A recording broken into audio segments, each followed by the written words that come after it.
माननीय सभापति महोदय, दूसरी ओर मैं दक्षिणी राजस्थान के ट्राइबल इलाके की ओर ले जाना चाह रहा हूं।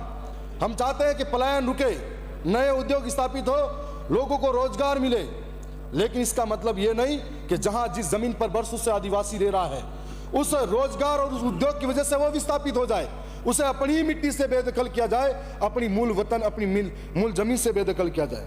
माननीय अध्यक्ष महोदय, सभापति महोदय, सर्वोच्च न्यायालय का एक ऐतिहासिक निर्णय है समता बनाम आंध्र प्रदेश राज्य 1997।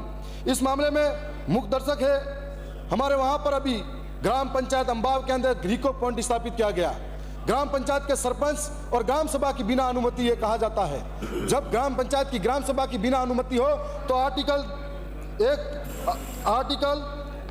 1996 की धारा 4 उप के अनुसार ग्राम सभा की अनुमति के बिना किसी भी भूमि का अधिग्रहण हस्तांतरण नहीं किया जा सकता।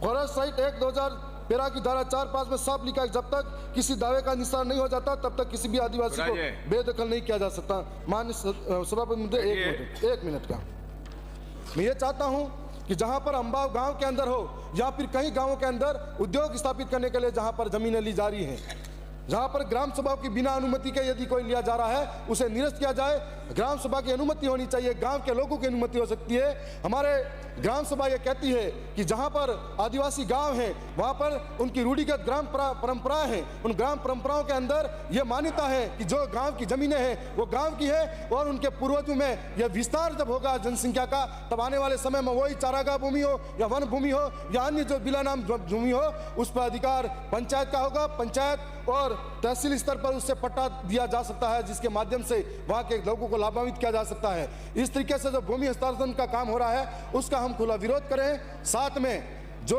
नए उद्योग स्थापित होने चाहिए ताकि बेरोजगारी खत्म हो, लोगों का पलायन रुके। इस पर आपने मुझे जो बोलने का अवसर दिया, मैं आपका पौना धन्यवाद करना चाहूँगा। मैं सदन से ये सभा अध्यक्ष महोदय जो हमने सुझाव दिए हैं इस पर जरूर अमल किया जाएगा। धन्यवाद।